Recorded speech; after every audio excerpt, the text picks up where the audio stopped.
I recently read the book Deep Work by Newport, and I briefly want to go over why it might be a good book for you to read.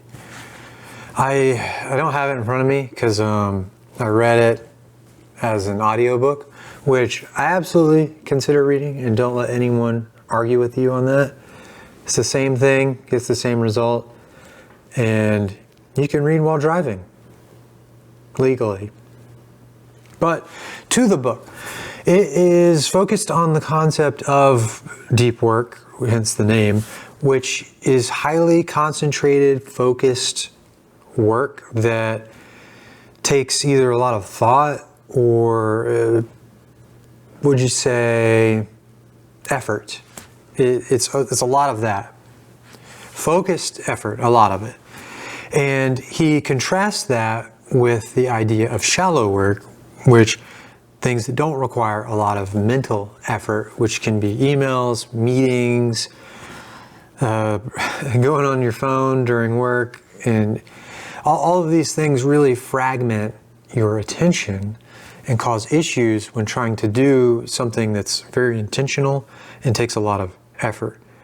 Now, it's not possible for most people to completely remove shallow work. Sometimes you have to respond to emails. That's just part of your job. But he does outline different strategies going from extreme of monk mode, where you do go into a cabin in the woods, disconnect from the world, and type away a manuscript or a book, to things that are more reasonable, to like fragmenting or blocking off time. So setting up your calendar in a way where you're free from distraction, to even other strategies where that's not a possibility. Say you're a student and you have classes.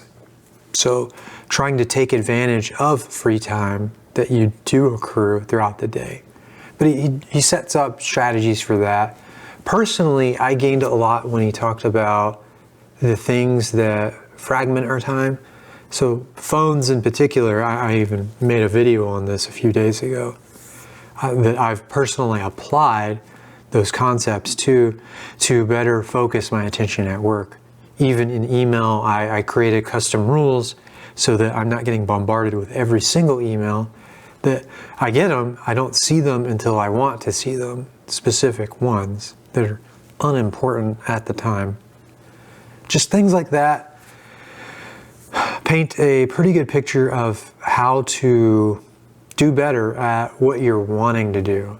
And if that sounds interesting to you, I highly recommend you look at a summary of it, that maybe 1 or 2 bullets can apply to you, or something like that. And you can definitely learn from a note card version of the book. But if you really want to read the full thing, I highly recommend that too, because it has a lot of useful strategies, information, and methods, and history that is beneficial to getting into the practice of deep work.